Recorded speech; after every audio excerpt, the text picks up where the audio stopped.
cancel, c'est un truc de feignasse. Ouais, mon gars mal. Wow. Je suis pas d'accord. Entre le dealer du quartier qui vend la cam à des gens qui en veulent déjà et le milliardaire qui lui détruit des vies par millions et la planète avec, qui fait le plus de mal? Bon, on est pas mal là. Voilà.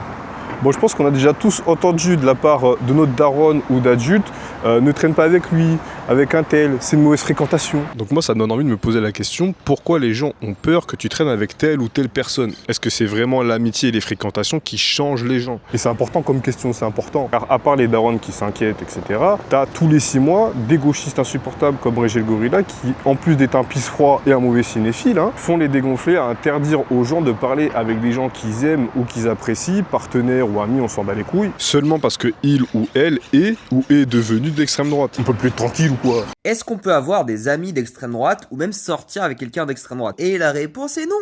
Mais Régis, ça montre bien que tu es encore incapable de convaincre quelqu'un, que tu es encore un macroniste mental. Et pas parce que tu regardes des films à la chaîne, ça je sais pas comment il fait pour les apprécier, ça me terrifie. Mais parce qu'avant tu étais un petit macroniste de merde, tout le monde te vannait et tu es devenu gauchiste, tu comprends? On ne naît pas d'extrême droite, on ne naît pas raciste non plus. On le devient, c'est fluide, c'est même réversible. D'ailleurs selon Emmanuel Todd, Régis le Gorilla, tu étais d'extrême droite. La vraie extrême droite actuellement, c'est le bloc central macroniste. Et sachant que c'est réversible et que c'est fluide, est-ce qu'on peut changer les individus qu'on connaît et qu'on côtoie? Est-ce que c'est vraiment possible? Et pour ceux qui me diraient, mais t'es qui pour éduquer les gens? Bah justement, je suis personne, mais toi, qui est leur conjoint, qui est leur pote, qui les fréquente, en étant inactif, tu laisses le mal se faire. Sachant que pour des gens qui regardent du contenu de droite toute la journée, BFM, CNews, toi, t'es peut-être leur seule anti-propagande de leur quotidien. Mais du coup, on va se demander, est-ce que fréquenter des gens pas bien, ça nous rend forcément pareil? Est-ce que fréquenter des enculés, ça va forcément faire que tu vas en devenir un? Ça se passe quelque part en France. Dégâts. Bon, est-ce que nos darons, elles ont raison? Si on fréquente les mauvais, on va mal finir. Bah déjà, le problème, c'est de partir du principe qu'on est passif face à l'influence d'un groupe. Mais pourquoi on choisit un groupe plutôt qu'un autre alors? On oublie qu'on adhère à un groupe parce qu'on y trouve un intérêt. Faut pas se mentir. Moi, quand j'étais jeune, j'ai toujours traîné avec des gens qui avaient des problèmes avec l'autorité. Que ce soit des gens de mon quartier ou même le gouer fou du bus de la classe. Et selon les groupes et les potes que j'avais, on faisait pas les mêmes conneries dehors. Conneries que j'avais envie de faire, Fallait bien combler l'ennui. Et ça, ce truc de rebelle, ça vient de mon éducation, de mon histoire familiale, de comment je me suis construit. Et bien sûr, selon les groupes où tu te retrouves, tu n'évolues pas de la même façon. On va prendre l'exemple simpliste du jeune qui arrête l'école dans nos quartiers, selon ses amitiés et les groupes auxquels il appartient, où il trouve un intérêt au sens large, rigoler, se sentir bien, etc.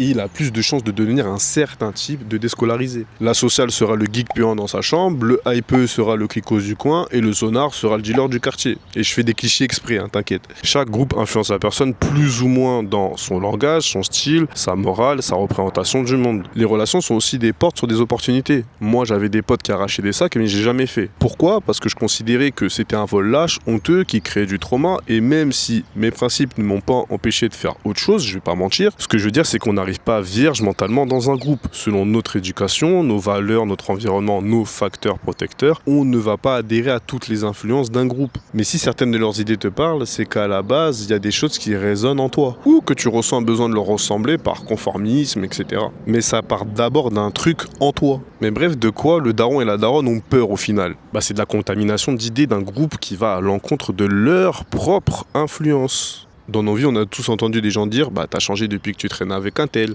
je te reconnais plus ». Les parents ont peur qu'on devienne un inconnu qui ne comprennent plus, qui leur échappe, qui échappe à leur contrôle et de ce que les gens autour vont en dire. Et c'est dommage parce qu'au lieu d'accompagner le changement du jeune, qui est inévitable, il va forcément rencontrer de nouvelles influences, on l'accuse, on lui fait des reproches. Alors qu'en l'accompagnant, on pourrait renforcer ses facteurs protecteurs, les valeurs, l'éducation, qui peuvent l'aider à résister aux influences. Et le truc, c'est qu'en étant en mode reproche, on perd du temps. Et on s'empêche de comprendre pourquoi telle ou telle influence fonctionne sur lui. Et ce flou-là, c'est peut-être ce qui va permettre qu'une influence fonctionne sur nous. Exemple, les mecs qui disent « je vais faire du sale, c'est pour la daronne ». Même si en vrai, on sait que les loyers finissent dans le carré VIP et pas dans le loyer. Mais bref, quand la petite voix te dit « vends la cam, fais le deal », toi tu t'auto-justifies dans ta tête « j'en ai marre d'être pauvre dans ce quartier de merde ». Ça c'est l'influence du milieu social. « Je vais tout niquer, nique sa mère le star, le sens du sacrifice ». J'ai envie de montrer que j'ai réussi, les modèles de réussite. En vrai, les couilles devant de la mort, l'influence morale. Je vais mettre bien ma mif, influence des valeurs familiales. Sauf que ce sacrifice, personne ne te le demande. Tout ça pour dire qu'une éducation, une valeur transmise, même protectrice, peut se retourner contre nous. On est à la croisée de plusieurs influences qui ne dépendent pas que des individus et des groupes avec qui on traîne. Bref, l'influence en général, le conformisme, la manipulation, la séduction, ce sont des mécanismes normaux. On est tous influencés, que ce soit passivement, activement et même par opposition. Nous sommes tous en capacité d'influencer les autres et de nous en protéger. Et dire c'est à cause du groupe, oui, c'est les fréquentations qui t'ont changé, ça nous empêche de comprendre la source des choses et d'agir pour transformer les situations qui mènent à faire des trucs débiles.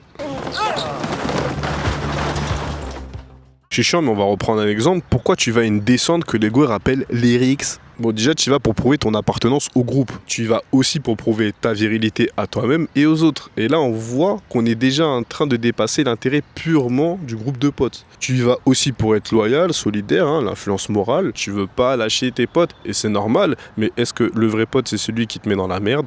C'est à la fois ta conception du groupe, de l'amitié, de comment tu vois ton comportement, blablabla, qui fait que tu vas être réceptif à « y a descente » pour taper des gens que tu connais même pas. Et bien sûr, j'ai pas cité toutes les influences qui mènent à rendre acceptable le fait d'aller tabasser des gens à plusieurs. Surtout que parfois, on valide pas. On est forcé par pression sociale, par le poids des normes, par peur du rejet. Mais il y a un facteur sur lequel je veux m'arrêter, le plaisir de faire violence. Le plaisir de taper, d'humilier quelqu'un, d'affirmer son pouvoir et le sentiment qu'on en retire. Parce qu'en dehors des livres, j'entends personne en parler. Et pour moi, ne pas en parler, c'est contribuer à ne pas régler le problème dans son ensemble. Et pour continuer sur cet exemple, comment ça se fait qu'on est capable de convaincre autant de gens de faire la bagarre, de faire violence, etc. Et tout ça dans toutes les couches de la société. Les racailles, les fachos, l'armée, les CRS. Comment le mec lambda, il peut devenir un mec violent ? Bah déjà, le mec lambda, il n'existe pas. On a tous en nous un potentiel violent, discriminatoire, bon, mauvais. Une influence, elle ne marche pas sur du vide. On pioche dans les influences extérieures, mais c'est l'intérieur, c'est nous qui nous approprions des choses selon plein de facteurs. Exemple complètement con, je pourrais essayer de te persuader de jeter des boules de feu avec tes mains, mais normalement, comme t'as pas 6 ans, j'ai peu de chances d'y arriver.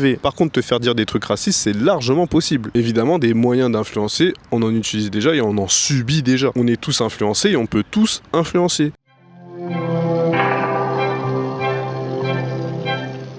On est conditionné par plein de choses. Le bruit des notifs, les médias, la télé, ces débats de merde, l'algo des réseaux sociaux, l'influence familiale, qui est la première qu'on subit. Mais si je te disais que la société, rien que par sa forme, t'influence déjà. Ceux qui détiennent le pouvoir veulent que tu sois un certain type de citoyen, docile, que tu te laisses diriger tranquillement. On nous fige même dans des identités, dans des carrières, dans des cultures. Je vous renvoie à ma vidéo sur la culture. Et pour l'instant, cette structure, elle a l'air de bien marcher pour eux. En plus, on ajoute à ça des entreprises qui, pour se faire du fric sur nos gueules, font plein de recherches scientifiques pour savoir comment te rendre addict. Spotify qui lutte contre le silence par exemple. S'accaparer ton temps. Netflix qui lutte contre ton temps de sommeil. Ils travaillent à s'accaparer ton temps de vie. Et en plus, ils nous prennent en otage pour qu'on regarde de la pub. Enfin, comment on peut supporter de regarder de la pub ? Bref, c'est des fils de pute. Notre problème, c'est que la société, elle influence mal. Mais en conscientisant les mécanismes d'influence, on peut déjà s'en protéger un peu. Mais est-ce qu'on pourrait pas utiliser les outils de l'influence pour changer, pour transformer des droitards, des racistes, même des criminels en meilleures personnes, en gauchistes, en émancipés. Parce que si on peut influencer les gens pour le pire, pourquoi pas pour le meilleur ?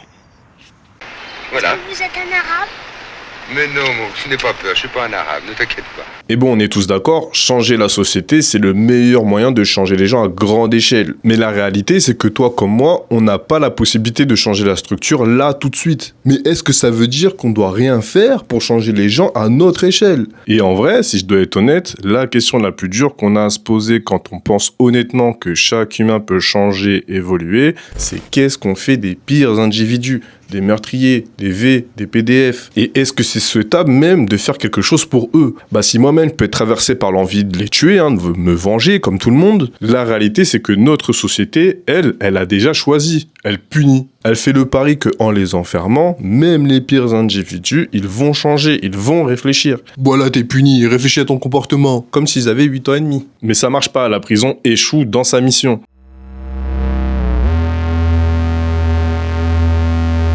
Prenez le dealer, on te punit, tu sors, ok, t'as réfléchi, mais t'es toujours pauvre. Les métiers auxquels t'as accès puent toujours la merde. On t'a pas fait progresser en prison, mon vieux. On t'a juste humilié. Du coup quoi? Bah au premier problème de thunes, bah c'est reparti. On a 63% de récidive 5 ans après la libération des détenus. 63% frérot, ça c'est pas un hasard hein. C'est peut-être que le problème est ailleurs. Tu crois vraiment qu'enfermer un mec dans une cage, ça va en faire un bon citoyen? Il fera juste gaffe à pas se faire choper la prochaine fois. La prison c'est comme un hôpital qui soigne le cancer avec des pansements. Ça récidive et il y a les bonnes gens là qui s'étonnent encore. On a puni le frérot, mais le problème lui, il est toujours là, mon con. Mais parlons des pires individus. Prenons un V, voilà, les sujets compliqués. On l'enferme, on le cache chimiquement, même on lui coupe les couilles, même si vous voulez. Moi, je m'en fous. Même vous me donnez 3 cas nets par mois, je le fais carrément. Mais le résultat, c'est quoi? Il sort du cachot avec les mêmes pulsions, les mêmes envies. Il va recommencer. Parce que son vrai traitement, c'est l'accompagnement psy. Son problème, il se trouve pas dans sa bite, mais dans sa caboche. D'ailleurs, il y en a, on est obligé de leur apprendre, mais un V, ça se fait pas que par une tub. On se rappellera de certains militaires en ce moment, hein,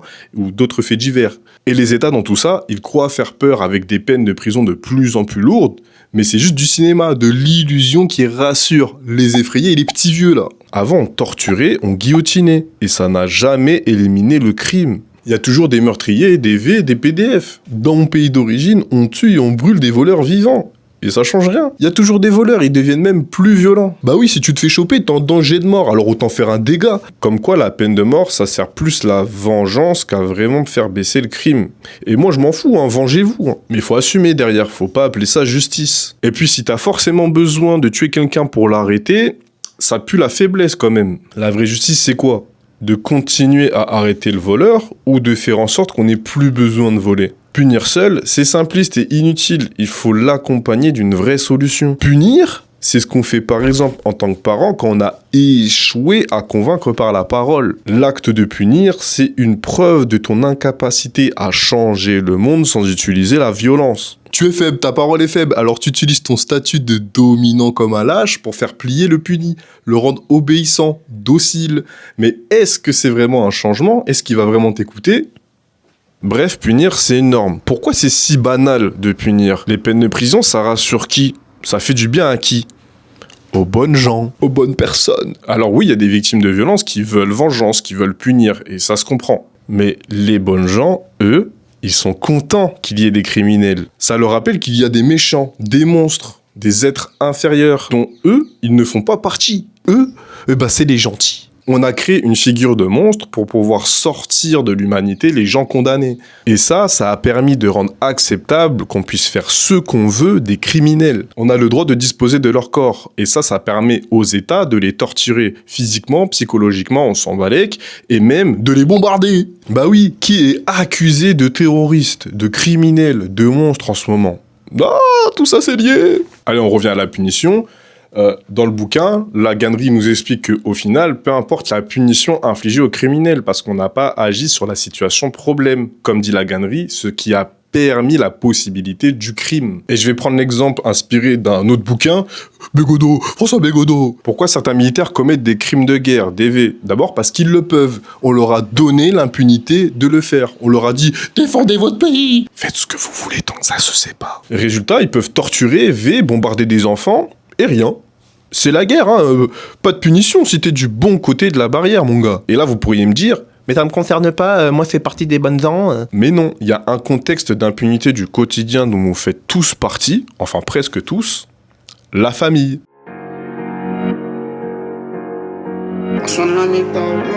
Il y a un enfant qui meurt par semaine sous les coups de ses darons. 164 féminicides en 2025. Et est-ce qu'on doit vraiment parler des VSS dans la famille? Et pourtant, on nous dit... La famille, c'est sacré. Et ce qui s'y passe, ça ne vous regarde pas. J'ai tous les droits dans ma famille. C'est ma famille. Résultat, des milliers de gamins traumatisés, des femmes battues, des mecs qui grandissent en pensant que frapper, c'est normal. Ou pire, je parle depuis une époque où un gars droguait sa femme pour la faire vivre par des inconnus. Pourquoi? Parce qu'on a en partie normalisé l'impunité dans la famille. Et notre silence, il nous rend complices de cette croyance du sacré familial.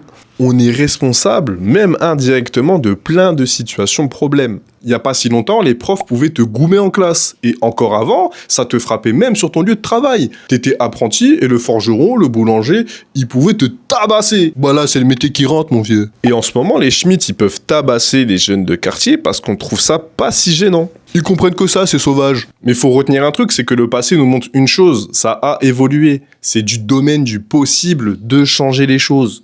La vraie justice, elle ferait en sorte de transformer la société qui permet ces violences, même dans la sphère intime, surtout quand elles sont aussi massives dans le pays. Pour rappel, on a 132 000 victimes de violences en France en 2025, dont 58% sont des mineurs. Et c'est seulement ce qui a été enregistré, imaginez le reste. Tous les gens que la police n'a pas écoutés ou qui n'ont même pas osé porter plainte. Parce que la justice, elle t'use en tant que victime. En plus, il faut rajouter à ça dans notre société que 9 victimes sur 10 connaissent leur agresseur. Tu peux avoir peur de dénoncer quelqu'un, ou de passer pour une menteuse, ou de détruire l'image de sa famille, parce que l'étiquette du monstre, de l'agresseur, elle pénalise tout l'entourage. Et parfois même, ta famille ne te croit pas, ou te met la pression pour ne pas dire que tonton Didier t'a touché quand t'avais 8 ans. Le sacré familial, il ralentit même la prévention, car il y aurait des sujets réservés à la famille, par exemple la sexualité. Même si c'est en train de changer doucement, à mon époque, l'État a fait quoi ? 1 ou 2 cours d'éducation sexuelle de merde dans toute ma scolarité, pour un truc qui prend autant de place dans nos vies.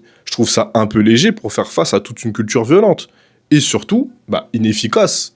Mais il y a toujours des conservateurs pour être contre. Comme quoi, ça devrait rester un sujet familial. Et je peux comprendre au niveau religieux, etc. Mais le problème, c'est qu'est-ce qu'on fait pour des gens qui ont une famille de merde ? Ou même d'agresseurs ? Qui leur parlera de ça ? Et de la bonne façon ? Bon, vous avez compris, je crois, j'arrête.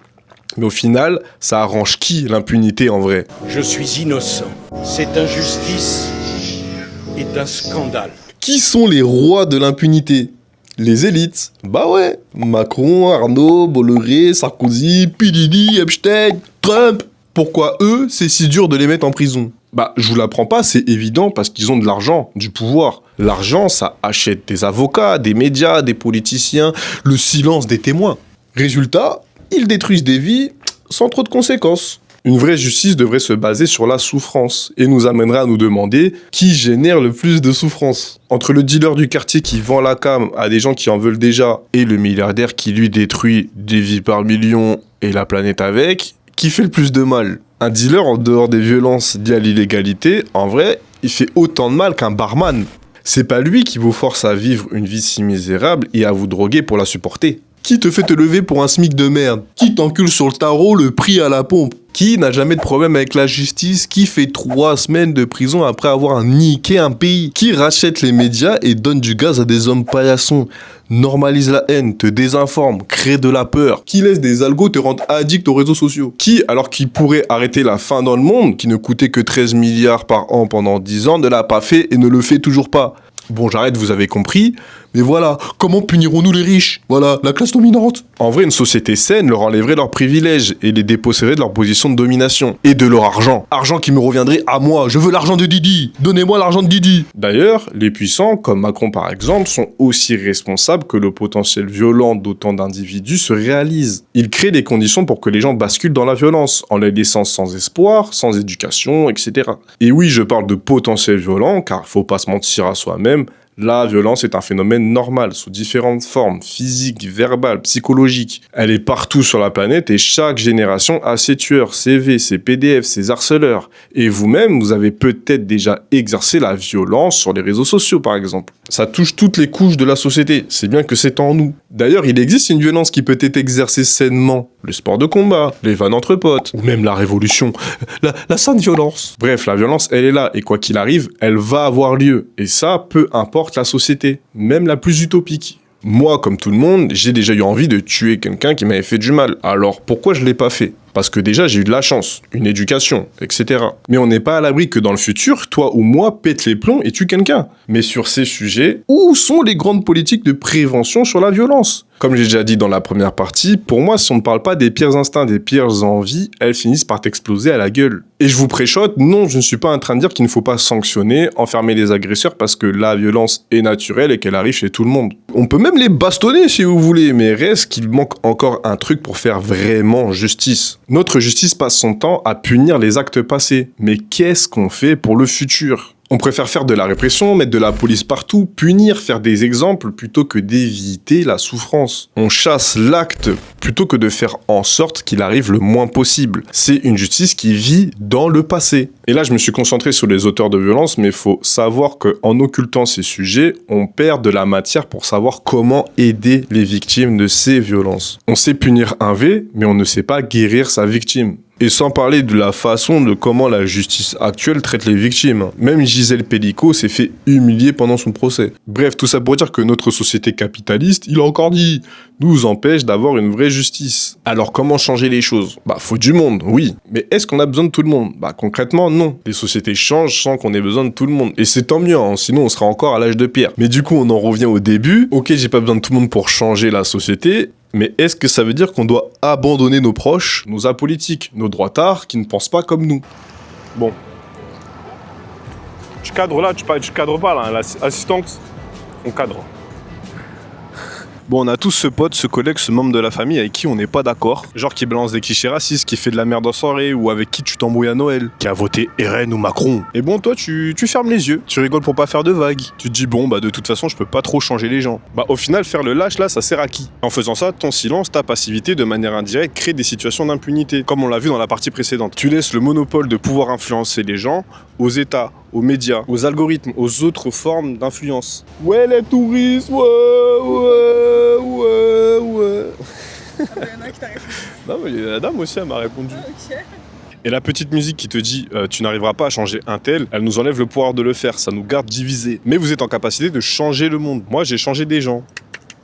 Waouh, elle est si condescendante. Même moi, j'ai changé des gens. Pas des milliers, pas des millions, mais des gens. Des potes, des membres de ma famille, des connaissances, des collègues. J'ai changé le monde, mon gars. Bon, un petit caillou tout petit comme ça, mais j'ai agi sur le monde. Faut pas minimiser vos actions. J'ai agi à mon échelle. Et je suis pas le seul à avoir réussi. Regardez White Right Meeting de Enemy. Bon, je parle mal anglais, on s'en bat les couilles. Pourquoi tu me parles comme ça? Tu parles de quoi? T'inquiète, il y aura l'affiche. Il y aura la photo. Ok, d'accord, pardon. Où une réalisatrice musulmane discute avec des suprémacistes blancs américains. Et dans le docu, on les voit changer d'avis en réalisant qu'elle est une personne comme eux et surtout la conséquence de leurs actes sur une vraie personne. Le dialogue, faire du lien, ça marche, mon gars. Et moi-même, j'ai changé un mec d'extrême droite en édifice mental. Et pas grâce à des grands discours, pas grâce à des livres de 500 pages, mais grâce à des discussions en personne. Autour d'un café, d'une bière ou même pendant le sport. Ou même en jouant aux jeux vidéo. Donne-moi ça. Voilà, j'ai investi dans le ventilateur. C'est le vol. Ah. Et c'est dans ces moments-là que tu peux faire bouger les choses. La proximité, c'est ta meilleure arme. Il y a la police. Ah oui, putain, la bécane là. J'aurais trop peur de tomber. Il y a les Schmitt. Pourquoi? Parce que tu parles à quelqu'un directement. Tu as un pouvoir que personne d'autre n'a. Tu connais ses doutes, ses peurs, ses contradictions. Tu peux adapter ton discours et taper dans ses faiblesses. Tu partages un lien émotionnel, il t'écoutera plus qu'un inconnu sur Twitter. Hein, t'aimes bien Twitter toi en plus. Hein. Et surtout, tu brises son isolement parce que oui, être extrême et extrémiste, ça isole en fait.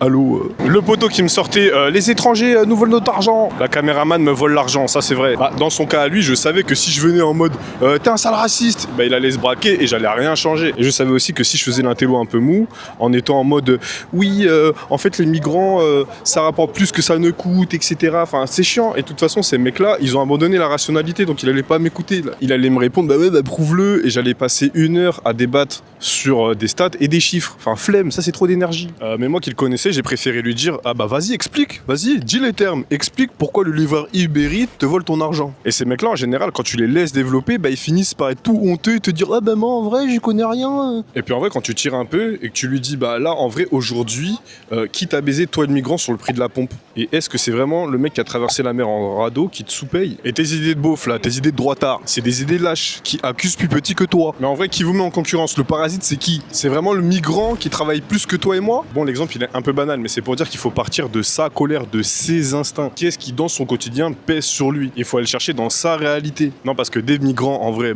il en voit peu. Et c'est qu'après l'avoir séduit que tu peux aller plus loin et lui parler de la structure, etc. Blablabla. Et j'entends trop de gens ne pas arriver à communiquer avec des proches qui ne sont pas d'accord avec eux, car beaucoup n'acceptent pas d'adapter leur discours. Chacun parle depuis sa bulle. Il y a zéro empathie sociale. Et le problème c'est qu'aujourd'hui si tu ne dis rien à ton pote, ta tante, ton collègue, et chacun reste dans sa bulle. Et dans la bulle du poteau, il y avait CNews qui lui expliquait que les musulmans musulmans voulaient le remplacer. Twitter, TikTok, Insta qui lui expliquaient que pour gérer une meuf, fallait acheter des formations et se mettre des coups de marteau pour avoir une mâchoire bien virile. Et son groupe de potes de trou de balle là qui validaient ces conneries. Imaginez la vie pathétique, misérable, médiocre qu'il faut avoir pour croire ça. Enfin, comment supporter qu'un proche regarde cette merde, hein, les gauchias? Et le résultat, c'est quoi? Un jour, il a voté pour un mec qui lui a promis de nettoyer la France. Et ce jour-là, si Zemmour il était passé, et oui, là, effectivement, ça aurait été trop tard pour lui. Et pour moi aussi, hein, vu ma tête. Bon, heureusement, c'est pas arrivé. Alors oui, parler avec des gens remplis de stéréotypes, ils vont la fermer, les gosses, ils vont la fermer. On fait ça après. Alors oui, parler avec des gens... tout ça, c'est... Ouais, mais ça tourne trop pour moi, je vais béjar. Faut que ça avance. Je suis si faible. Genre, tu vois, le petit train là, je peux le faire. Tu vois, tous les trucs où ça va tout droit, je peux. Mais si ça fait que tourner, Je suis si faible. Alors oui, parler avec des gens remplis de stéréotypes, tout ça, c'est fatigant. Il faut de la patience, de l'empathie. Et oui, parfois, ça marche pas du premier coup, et parfois même pas du tout. Mais est-ce que c'est plus fatigant que de vivre dans un monde où tout le monde est parti en couille, dont tes proches? Petite pause dans la vidéo parce que l'horrible matcha va être pris. Voilà, l'horrible chose. L'horrible chose. Je te vois là, hein. Voilà, C'est les hommes inacceptable. de 2026 C'est pas moi. qui C'est font pas genre, moi. qui n'aiment pas le matcha. Non. Ils insistent Je déteste pour ça. aller à Good News. Je déteste ça. C'est Il horrible. prend son matcha fraise avec du lait d'amande C'est tout faux. le temps. Non, c'est merci déjà que je prends de base. Voilà. Non, tu prends aussi fraise. Non, franchement, je prends que s'il y a du... En fait, moi, je prends tout ce qui est rouge. Voilà. Fruits rouges, Et ouais, les fruits rouges. voilà, il a même ses habitudes matcha et il va nous faire croire que ce n'est pas un matcha boy. C'est pas un matcha boy. Et dans ce contexte, il y a des gens de mon camp qui sont là pour t'empêcher de parler avec les beaufs, les apolitiques et les gens jugés pas respectables. Et cette police de la pensée, ce sont les pires individus pour moi. C'est les purs, les bandeurs de pureté militante. Tu sais, ceux qui pensent qu'on doit être parfait, exemplaire, c'est des droitards mentaux. Tu vois, les parfaits là qui ne parlent que avec des gens validés et qui ont une critique sur tout le monde et qui au final n'agissent pas tant que ça. Et pendant ce temps-là, les connards, eux, ils continuent de recruter. Ils ont la société avec eux. Exemple, les gauchistes purs qui disent pour n'importe qui, moi je parle pas aux fachos, je parle pas aux confus. Super, trop cool. Mais pendant ce temps, en fait, le pote, il continue à regarder ses news à 24 et il finit par croire que les gauchistes c'est des racailles ou des terroristes. Bravo Binoclard. Quelle stratégie? Tu t'es jamais dit que tu faisais exactement ce que voulait, je vais dire le gros mot, le capitalisme. Il a dit. Tu divises, tu isoles et tu laisses le champ libre aux hommes paillassons. Et en vrai, ça a l'air de ressembler à ce que font les droitards, non? Et en plus, avec tes tweets, tu fais marcher les plateformes. Et les purs, qu'ils soient militants ou non, en fait, il y en a partout. Et ce sont des moteurs d'autocensure. Ils découragent les gens de parler. Si je dis un truc, je vais me faire lyncher. Ils normalisent l'autocensure. Vaut mieux que je me taise. Et ils créent aussi des bulles. À force de virer tout le monde, et ils finissent seuls avec leur chat et Bourdieu. Et c'est facile en vrai de couper les ponts avec les gens. Comme c'était facile d'ignorer les gilets jaunes parce que tu les voyais comme des beaufs ou encore même des racistes. Ou même de cancel et de punir quelqu'un par l'isolement social. En fait, c'est confortable. Tout ça, c'est facile. Ça coûte pas grand chose. Mais c'est plus dur de le convaincre ou même de coexister avec lui. Les bandeurs de Safe Place. Et surtout, qu'est-ce que ça veut dire de vous, ça? De vouloir des amitiés où tout le monde est d'accord, là. Ça dégoûte ou c'est moi les gris? C'est moi les gris? C'est toi les gris. C'est quoi ces amitiés perlimpapin de merde, là? Une vraie amitié, c'est celle où, justement, tu peux être toi-même, être pas d'accord, et ça ne rompt pas le lien. Mais non, vous faites les faibles. Mais non, vous faites les fragiles. Cancel, c'est un truc de feignasse. Ouah, me regarde mal. Wow. Je suis pas d'accord. Et pour des gens qui aiment tant la morale, comment accepter de laisser pourrir des gens de votre famille, des amis, que leur cœur devienne rance, poisseux, que leur cerveau se remplisse de vomi CNews, et de les laisser croire que l'identité française, c'est un beauf avec un béret. Et ça pourquoi? Parce que vous êtes trop pur pour leur parler, vous êtes trop intelligent. Et moi je pensais qu'on était tous traversés par des idées racistes, homophobes, etc., que la société nous souffle dans le cerveau. Sexiste. Parle du sexisme. Mais que l'important... Parle du sexisme. Mais que l'important c'est ce qu'on en fait. Quelle pensée on va tirer, quelle action on va en faire. Mais non, eux ils sont parfaits, hein. Elle est parfaite. Bah oui, bien sûr, je suis parfaite. Mais non, la réalité c'est que vous êtes faible. Oh, vous êtes en état de faiblesse. Vous avez beau avoir lu plein de bouquins, vous avez beau être super intelligent et être politisé, vous êtes toujours les mêmes bouffons, toujours incapables de pouvoir convaincre votre daron raciste. Et si on n'a pas de daron comme moi? Oh non, je veux pas savoir.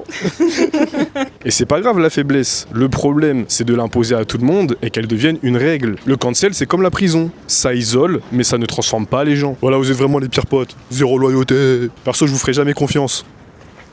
Fais pas confiance. Waouh. En fait, les gauchistes de salon sont plus punitifs qu'ils ne le pensent. Ils font la même chose que la justice punitive.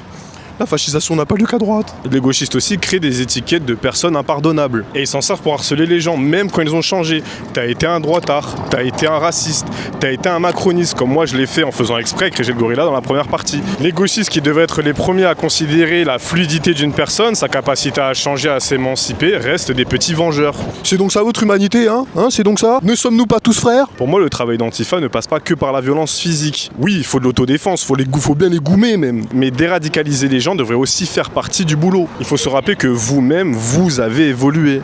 Vous n'êtes pas parfait. Et en plus, là, en ce moment, ça dénonce les gens qui font semblant, les performatifs. Mais il n'y a pas plus performatif qu'un gauchiste pur.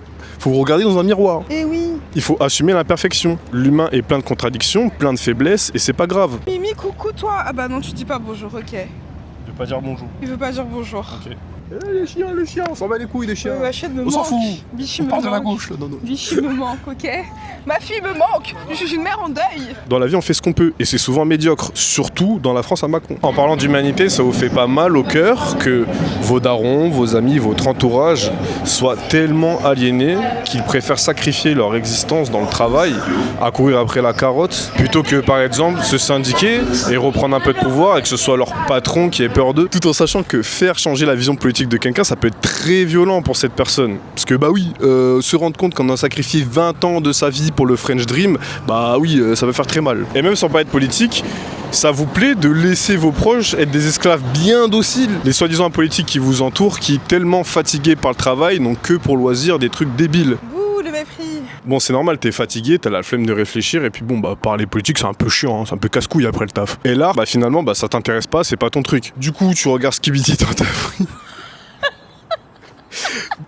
Et du coup, bah, tu regardes Skibidi Tentafruit, tu connais toutes les trends TikTok, et c'est pas grave en soi, c'est même super marrant. Mais quand tu fais ça 2 ans, 5 ans, 10 ans, 20 ans, quand tu laisses que le seul rapport à l'art de ces gens, bah, ce soit Super Mario Galaxy et les films Marvel, Je me sens tellement attaquée par cette phrase. comment des moralistes comme Régé le gorilla, etc., on s'en fout, peuvent venir avec autant d'assurance demander qu'on ne parle pas à ces personnes, même s'ils votent RN. Voilà, où est passé votre cœur? Où est passé votre cœur? C'est bien, t'as lu Bourdieu, mais t'as peut-être oublié le passage sur la reproduction sociale et sur l'entourage, non? Bon, après, j'ai ma théorie du complot. Des gauchistes de salon, là, qui distribuent les bons points, là. Ce sont des bourgeois et ils n'ont pas d'âme. Ouais, ils n'ont pas d'âme. C'est des traîtres. Et ce qu'ils font, là, entretenir la non-communication en cloisonnant la gauche, c'est une stratégie d'auto-sabotage pour nous empêcher de nous expandre. Ce qui arrange bien les dominants et eux-mêmes. Bah oui, ça leur permet de rester éternellement les bien-pensants. Ça nourrit leur orgueil. Parce que si tout le monde devient de gauche, qu'est-ce qui va leur rester pour pouvoir se démarquer des autres? Eux qui ont basé leur vie uniquement sur la politique. Parce que concrètement, la seule chose que j'ai moi pour changer les gens, c'est quoi à part ma parole?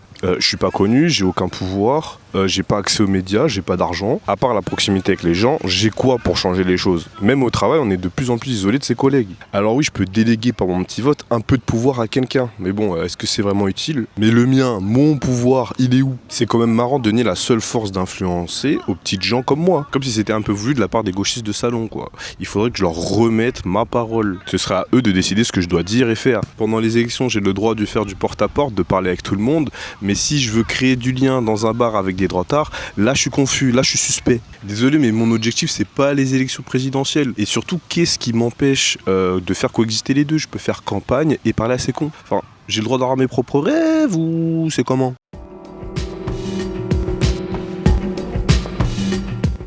Bon, j'arrête d'accuser, on va nuancer.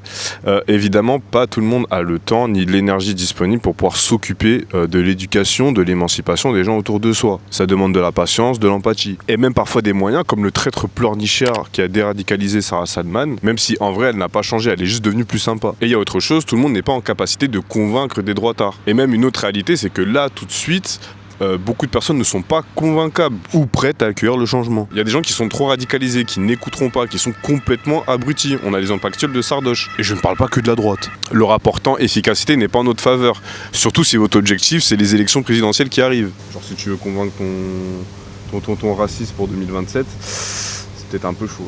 Là. Le timing, le timing, il est chaud. pas impossible, hein, mais c'est faisable. Faut s'arranger pour l'envoyer à l'hôpital. Ouais. Comme ça, tu te dis qu'on fait une procu. Et même parfois, ça voudrait dire se mettre en danger. Exemple, comment convaincre ton daron racelard violent qui ne comprend que la force? Bon, tu peux lui péter la gueule, hein, mais ceci n'est pas un appel à la violence. Hein. Et en vrai, comment convaincre des gens qui ne peuvent pas faire face à leurs contradictions, à leurs faiblesses? Des gens comme Éric Zemmour, des gens qui, comme Quentin de Ranc, me rêvaient mort. Nous ne sommes pas psychologues. Dans la vie, on fait ce qu'on peut. Alors oui, il va falloir filtrer et laisser certains leur vie pathétique. On va devoir faire sans eux. Et eux devront peut-être attendre qu'on change la structure de la société. Et même après ça, peut-être que les gens finalement n'évolueront pas tant que ça. On va devoir apprendre à vivre avec eux. Et eux, avec notre société. Mais il faut se rappeler que notre projet politique va vous demander de coexister avec des gens que vous n'aimez pas. Mais bref, actuellement, pour filtrer les convaincables, j'ai pas de mode d'emploi. C'est venu avec l'expérience. Et des réussites, mais aussi plein d'échecs. Hein. Les gens sont différents, même les droitards sont différents. Bardella, c'est pas Jordan Florentin, et Jordan, c'est pas ton tonton GG, ni ta collègue Véro. Chaque droitard ou apolitique est différent. Les essentialisés, c'est jouer leur jeu. Mais ce qui est sûr, c'est qu'une personne ouverte à la discussion, elle fait peut-être déjà un pas vers toi. Elle crée ce que moi j'appelle un espace de mouvement. Et surtout, ça laisse le temps de trier. Hein. Le cul, on cache le cul. Et surtout, ça laisse le temps de trier, de savoir comment la manipuler, l'influencer, pardon. Mais dans le bon sens, dans le bon sens. La convaincre, la séduire. Mais si je peux vous donner un conseil, si vous avez des droitards autour de vous, il faut être leur pire cauchemar, mais aussi leur meilleur pote. On doit s'autoriser à montrer notre position de force, à être méchant, à être cruel, à les ridiculiser, à se foutre de leur gueule, à montrer qu'ils sont bêtes. C'est aussi un moyen d'influencer, et même un moyen d'influencer leur audience pour les plus connus. Genre, quel nectar de voir Sardoche se baver dessus. Quel miel à chaque fois qu'on voit Jordan Florentin se faire bolos, voilà, quel miel, quel plaisir, quelle démonstration de force. On arrive à un moment où la France a peut-être officialisé sa débilité aux élections présidentielles. Est-ce qu'on veut vraiment perdre en ayant été si gentil? Car eux, ils nous feront pas de cadeaux. Ils nous font pas de cadeaux.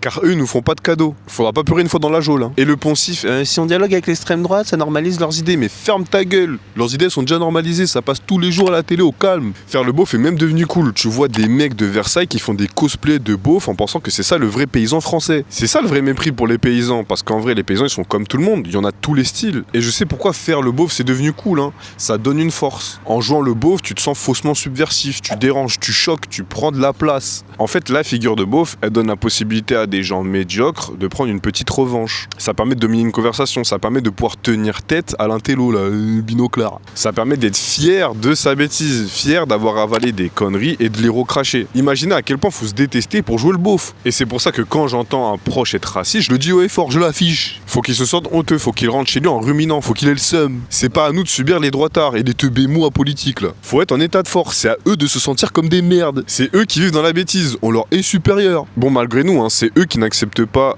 d'accéder à la connaissance et à une meilleure vie. Parce que oui, je l'affirme, le gauchiste en général est plus heureux dans la société dans laquelle on est. On s'accepte comme on est, on s'entraide, on pense à notre santé mentale, etc. Mais bref, ces attaques, elles ne doivent pas servir à faire la même chose que l'État. On peut les punir socialement, voilà une petite onde sociale là qui fait du bien, un peu de vanne pour leur mettre la pression pour qu'ils se bougent, pour qu'ils changent, et pour se faire plaisir. Mais c'est tout, le but c'est pas de cancel vos proches. Il faut que tu sois leur pire cauchemar et leur meilleur pote.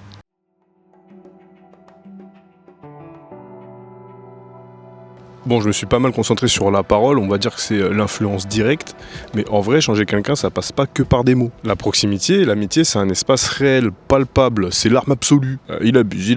Passer du temps avec eux, faire du sport, rigoler et même se moquer d'eux, c'est un moyen de les atteindre. Ça permet de les séduire. Surtout que matériellement, c'est du temps en moins dans leur bulle. Et je vais le redire, mais mieux connaître quelqu'un, ça permet de savoir quel discours va permettre de le convaincre. Mais si vous partez du principe d'éloigner le conflit de la sphère amicale, intime, c'est vous en fait qui vous empêchez de pouvoir changer les gens. C'est vous qui empêchez que les gens changent en fait. Je rappelle que si tu les laisses entre eux dans leur même vision du monde, dans leur même bulle algorithmique, qui va leur faire de l'antipropagande? Personne. Ces gens deviennent presque inaccessibles. En fait, vous les laissez à la portée des influences hégémoniques, des normes. Après, faut pas s'étonner, le capitalisme, il veut qu'on soit isolé, connecté, mais sans lien réel. Ne jouez pas son jeu. Et le but, c'est pas non plus de faire reposer le changement de tes proches sur toi en tant qu'individu. Faut pas faire comme les mecs qui pensent que trier les déchets, ça va changer le monde. Et puis, comme je l'ai dit, on n'a pas tous le temps. Mais on a un atout de ouf, c'est nos collectifs, nos associations, nos groupes de potes. Pourquoi on se concentre sur débattre, donner nos idées, parler de nos représentants politiques, alors qu'en fait, on a déjà du du pain béni. Un truc organique, réel, concret et même enviable et qu'on peut faire découvrir. En vrai, il n'y a pas besoin d'avoir lu Spinoza et pas besoin d'être un intellectuel. Et si pour toi parler aux apolitiques et aux droitards, c'est pas une priorité,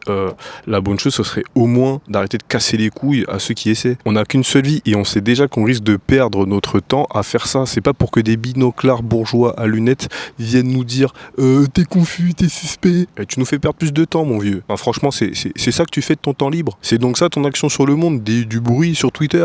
Performer la lutte sur internet n'est pas lutter. Hein. Et le ouin-ouin, ouais, c'est trop dur de changer les gens. C'est trop dur pour toi, hein, le lâche. C'est trop dur pour toi. Moi, personnellement, je trouve ça moins dur d'agir sur mes proches que de les laisser devenir des tocards. Hein. Et en vrai, tu veux vraiment vivre en éternel déçu à avoir fait 10 élections dans ta vie, 40 manifs sans que la structure ne change. En fait, vous êtes impuissant et vous renoncez aux seuls endroits où vous avez de la force. Même sans la structure, tu peux changer l'existence de tes proches. Qu'est-ce qu'il y a de plus important que ça, en fait? Alors, la prochaine fois que ton pote sort un truc raciste, tu restes pas silencieux. Hein. T'as même le droit d'être méchant. Mais ne le cancel pas. Parle-lui. Parce que oui, on peut changer les gens. Et toi, t'es peut-être celui qui le fera. Walk down the street of any city, any afternoon, and look around you. What you got to remember is what you're looking at is also you. Everyone you're looking at is also you. You could be that person. You could be that monster. You could be that cop. And you have to decide in yourself not to be.